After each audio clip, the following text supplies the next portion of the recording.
تو مولانا نے کہا بالکل ہے. پھر مولانا نے سورہ فصیلت کی وہ آیت بتائی جو یہاں پہ بھی ہے کہ اچھائی اور برائی برابر نہیں ہوتی. برائی کو تم اس چیز سے ٹال دو جو بہتر ہو, پھر تم دیکھو گے کہ جو کبھی تمہارا دشمن تھا وہ تمہارا گہرا دوست بن جائے گا. مولانا صاحب نے پھر بتایا کہ قرآن یہ سیکھ دے رہا ہے کہ ایکویشن دشمن اور دوست کی نہیں ہے, اصل ایکویشن دوست اور پوٹینشل دوست کی ہے. ہمارا کام یہ ہے کہ اس پوٹینشل دوست کو ایکچوئل دوست بنانا. مولانا صاحب کی اس تقریر اور سوال جواب کا اتنا زبردست اثر پڑا کہ وہ کھڑے ہو گئے اور انہوں نے بولا کہ مولانا صاحب بتائیے کیسے ہم آپ کے مشن کے ہاتھ اور پاؤں بن سکتے ہیں.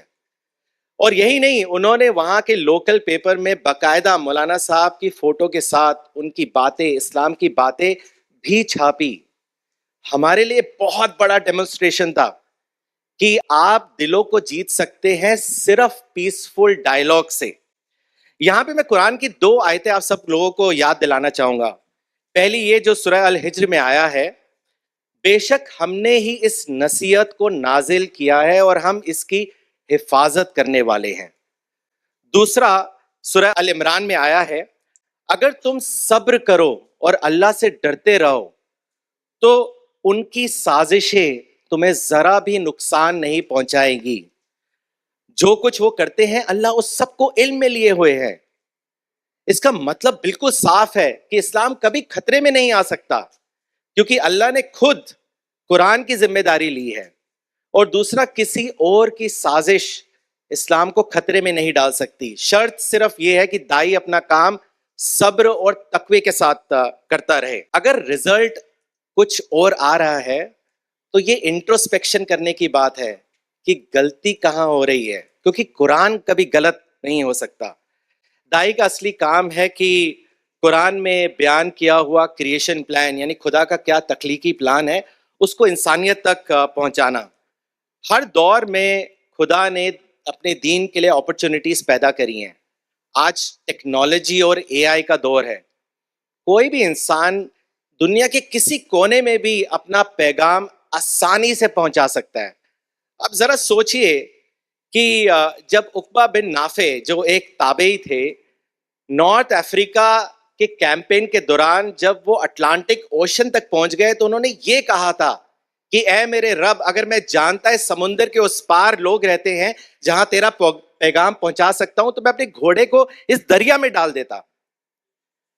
آج پوری دنیا ڈسکور ہو چکی ہے. the entire world is known to one another. تو عقبہ ابن نافع والی اسپرٹ کے اعتبار سے ہمیں اپنے ریسورسز کے گھوڑے کو انسانی دریا میں ڈالنا ہے.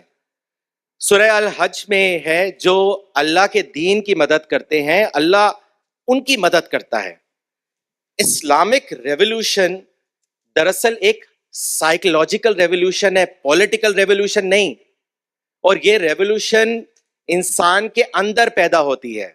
اس لیے اسلام کا حقیقی انقلاب بھی فرد کی سطح پر ہوتا ہے. جب فرد بدلتا ہے تو معاشرہ واقعی بدلتا ہے. تو اس لیے لیڈرشپ بہت امپورٹنٹ ہو جاتی ہے. لیڈرشپ کا میرا مطلب ہے علماء لیڈرشپ, علماء گائیڈنس. حدیث میں آتا ہے کہ علماء انبیاء کے وارث ہوتے ہیں. انبیاء نے دینار اور درہم نہیں چھوڑے, علم چھوڑا ہے. اس لیے علماء کا کام ہے کہ انسانی سوچ, علم اور روحانی رہنمائی دے جو آپ سب لوگوں کو کرتے رہنا ہے انشاءاللہ. جب میں مولانا وحید الدین خان صاحب سے ملا تھا تو میں یہ بھی نہیں جانتا تھا کہ السلام علیکم کے معنی کیا ہے. میں سمجھتا تھا کہ جیسے ہیلو, ہائے, گڈ مارننگ ہوتا ہے ویسے ان کے میں السلام علیکم ہوتا ہے. لیکن مولانا نے بتایا کہ یہ اسلام کی بہت خوبصورت ٹیچنگ ہے کہ جب 2 لوگ ملتے ہیں تو وہ کہتے ہیں السلام علیکم, تم پر امن ہو. جب نماز ختم ہوتی ہے اور نمازی کہتا ہے السلام علیکم ورحمۃ اللہ, تم پر امن ہو اور اللہ کی رحمت ہو. یہ میرے لیے بہت ریولوشنری بات تھی. اور آپ یقین کیجئے ابھی بھی میجورٹی دوسرے مذہب کے لوگ ابھی تک اس بات کو نہیں جانتے کہ یہ گریٹنگ نہیں ہے, یہ گریٹنگ پلس ہے. جب نمازی یہ کہتا ہے السلام علیکم ورحمۃ اللہ تو وہ اصل میں یہ کہہ رہا ہوتا ہے کہ اے لوگو تم مجھ سے محفوظ ہو, تمہاری جان، تمہارا مال، تمہاری عزت میرے سے محفوظ ہے. تو سچے دین کی اسپرٹ یہی ہے. ایک مومن اور ایک دائی پریڈکٹیبل پرسنالٹی ہوتا ہے. میں یہاں پہ ایک بہت ہی خوبصورت چھوٹی سی سٹوری شیئر کرنا چاہتا ہوں جو دین کی خوبصورتی کو بیان کرتی ہے. یہ کہانی ہے ایک صوفی مسلم کی جو اپنے شاگردوں کے ساتھ سفر پہ تھا. اس نے ایک درختوں کے باغ میں اپنا ڈیرا ڈالا. وہیں ایک پیڑ پہ ایک کبوتر بیٹھا ہوا تھا.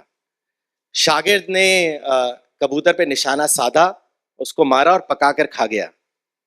تھوڑی دیر میں کبوتروں کا ہجوم جہاں صوفی بیٹھا ہوا تھا وہاں آ کے منڈلانے لگا، شور مچانے لگا. صوفی نے کہا کبوتروں کے سردار سے کہ کیا بات ہے، کیوں شور مچا رہے ہو، کیوں احتجاج کر رہے ہو؟ کبوتروں کے لیڈر نے کہا کہ ہم کمپلینٹ لے کر آئے ہیں، آپ کے ایک شاگرد نے ہمارے ایک ساتھی کو مار دیا. صوفی نے اپنے شاگرد کو بلایا اور پوچھا کیا معاملہ ہے؟ تو شاگرد نے کہا میں نے غلط کیا کیا، مجھے بھوک لگی تھی، پرندے ہمارا کھانا ہے تو میں نے وہی کیا. تو صوفی نے یہ بات واپس کبوتروں کے سردار کو بتائی. تو کبوتروں کے سردار نے کہا شاید آپ ہماری بات سمجھ نہیں پائے. اگر آپ سب لوگ شکاری کے لباس میں آتے تو ہم ہوشیار ہو جاتے، اس درخت پر نہیں بیٹھتے. لیکن آپ سب لوگ صوفی کے لباس میں آئے تو ہمیں لگا ہم محفوظ ہیں، اس بھروسے سے ہم اس پیڑ پر بیٹھ گئے. یہ کہانی بہت گہرا سبق دیتی ہے کہ ایک سچا دینی انسان کسی کو نقصان نہیں پہنچاتا. وہ زندگی دیتا ہے، موت نہیں. وہ پھول کی طرح ہوتا ہے، کانٹے کی طرح نہیں. اس کے دل میں محبت کا جذبہ ہوتا ہے، نقصان پہنچانے کا نہیں. جب ہم پروفٹ صلی اللہ علیہ وسلم اور صحابہ کی زندگی کو دیکھتے ہیں تو ایسا ہی ایکسٹراڈنری بیہیویئر پاتے ہیں. ایک انسیڈنٹ بتانا چاہوں گا جو آپ جانتے ہیں لیکن آپ سمجھ پائیں گے کس بات پہ ایمفسائز کر رہا ہوں. یہ وہ انسیڈنٹ ہے کہ جب مسجد النبوی میں ایک بدو آیا اور پیشاب کرنے لگا. صحابہ کو غصہ آیا، دوڑے اس کو روکنے کے لیے. رسول اللہ نے پکارا چھوڑ دو، مت روکو اس کو. بعد میں اس کو بہت نرمی سے سمجھایا کہ یہ مسجدیں اس لیے نہیں ہوتی، یہاں اللہ کی یاد، قرآن کی تلاوت اور نماز کے لیے ہوتی ہے. بدو پہ اس رویے کا اتنا زبردست امپیکٹ پڑا کہ وہ بھی رسول اللہ کا فالوور بن گیا. اسی لیے آپ سوچئے کہ یہاں پہ رول سکھانے سے پہلے دل کو جیتا گیا. اسی لیے رسول اللہ نے فرمایا کہ لوگوں کے لیے مشکلیں مت پیدا کرو، آسانی پیدا کرو، انہیں خوشخبری دو، انہیں دور مت کرو. اسی طرح اسلام لوگوں کے دل میں داخل ہوا، فورس سے نہیں، کیریکٹر سے. اور ایسے بہت سے ایگزامپلز ہیں. آخری بات میں یہ کہنا چاہوں گا کہ جب رسول اللہ کی ڈیتھ ہوئی تو اس کے بعد جیسا آپ جانتے ہیں اسلامک ہسٹری میں کہ کئی لوگ کھڑے ہو گئے زکوٰۃ نہ دینے کے ارادے سے.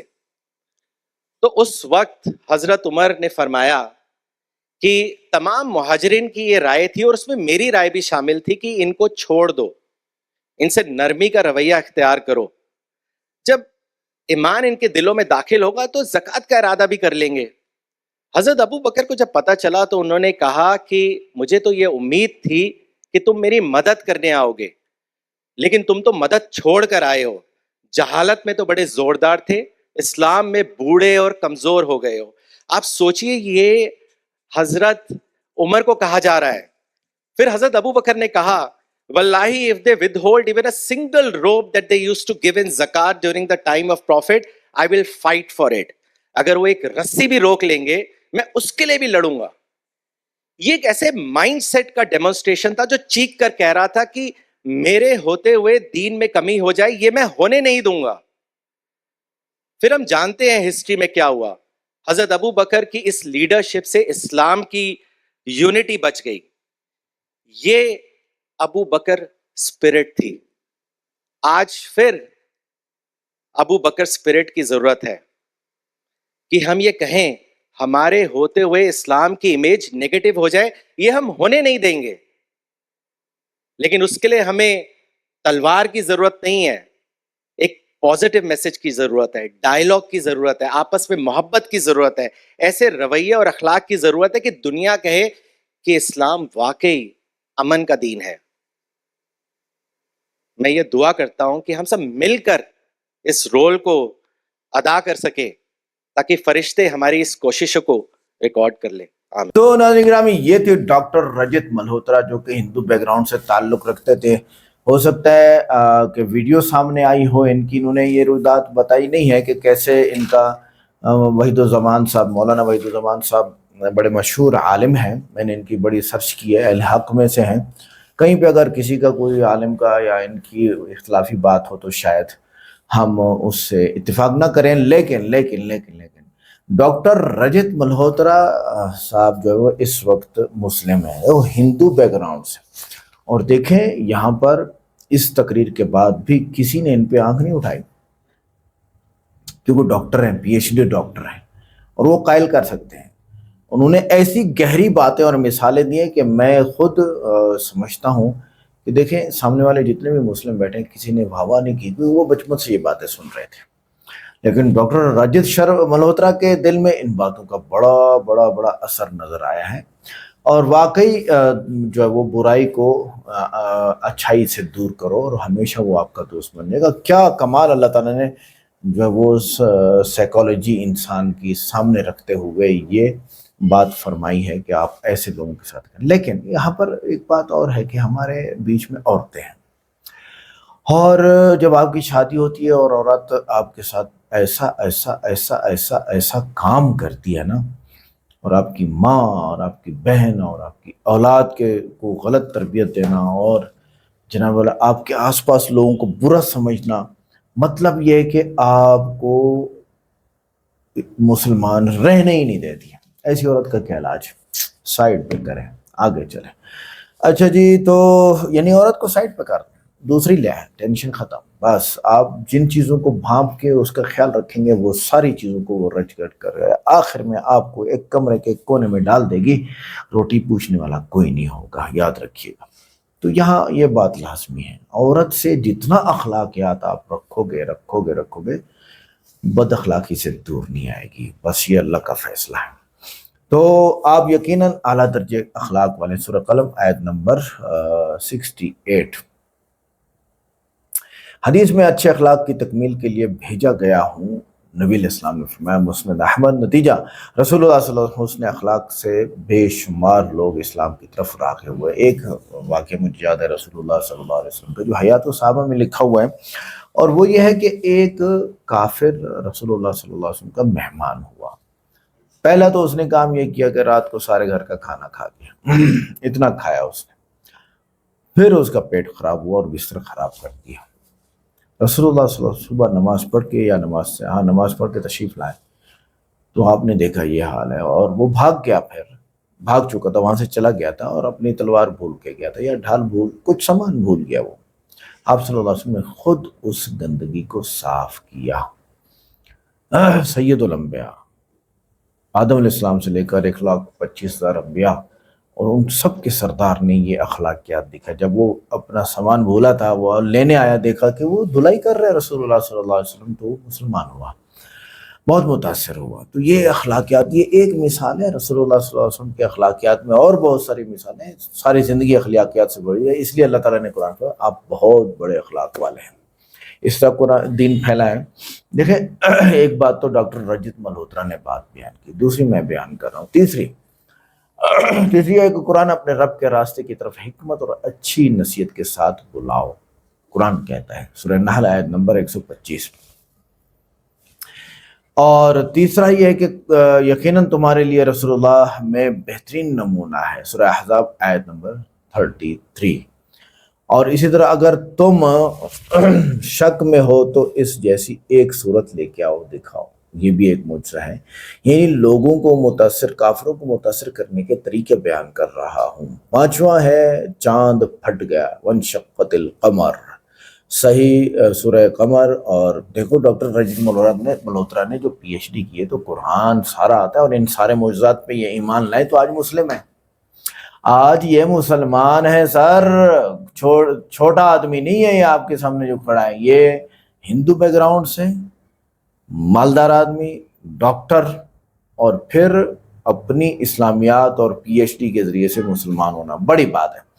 اللہ تعالیٰ ایسا ایمان ہمیں بھی نصیب عطا فرمائے. اور چاند پھٹ گیا، یعنی چاند کے 2 ٹکڑے ہوئے تھے رسول اللہ صلی اللہ علیہ وسلم کے دور مبارک میں. اس کو آپ ہندو نہیں مانتا تو نہ مانے، عدل و انصاف پڑھو گے تو مان جاؤ گے. بے شک اللہ انصاف اور احسان کا حکم دیتا ہے. سورہ نحل آیت نمبر 90. اچھا، یہاں پر مساوات اور اخوت کے ذریعے سے بھی لوگ متاثر ہوئے. بے شک تمام مومن آپس میں بھائی بھائی ہیں. آپ بتائیں، تو مالدار، خوبصورت اور اچھے بڑے قبیلے کا یہ سب چھوٹے خوبصورت بدصورت سب کے ساتھ برابر ہیں. اسی طرح حدیث بھی آئے کہ کسی عربی کو اجمی پر اور کسی اجمی کو عربی پر کوئی فضیلت نہیں ہے. بڑے بڑے فارمولے ہیں جو غیر مسلموں کو متاثر کرتے ہیں. صحابہ کرام کی قربانیاں اور تبلیغ میری طرف سے ایک آیت ہی کیوں نہ ہو پہنچا دو، بلغوا عنی ولو آیا، یہ حجۃ الوداع پہ فرمایا. اور صحیح بخاری میں یہ حدیث موجود ہے. اب اس سے بھی ایک فارمولہ نکلتا ہے کہ اسی طریقے سے تو اسلام آج تک 14 سال بچا ہوا ہے. صبر اور ثابت قدمی، یہ بھی بہت بڑا فارمولہ ہے. اللہ تعالیٰ ہم سب کو توفیق عطا فرمائے. اللہ کی مدد اور نصرت، بس جب اللہ کی مدد اور نصرت آ جائے گی تو اللہ کی مدد اور نصرت تو صحابہ کرام بھی متى نصر اللہ، اللہ کی مدد کب آئے گی، ایسی باتیں کیا کرتے تھے. بہت بڑی باتیں ہیں یہ سارے کے سارے 10 پوائنٹ جو میں نے نوٹ آؤٹ کیے ہیں. ان سب کے ذریعے سے اسلام پھیلتا ہے اور پھیلا ہے. اور آپ صرف 1-2 باتوں کو سامنے رکھیں گے تو آپ متاثر نہیں ہوں گے. آج کی ویڈیو کیسی لگی؟ ویڈیو کو لائک کریں، چینل کو سبسکرائب کریں، ویڈیو کو واٹس ایپ پہ ضرور شیئر کریں، کمنٹ کر کے بتائیے گا ویڈیو کیسی لگی. ملتے ہیں نیکسٹ ویڈیو میں. السلام علیکم.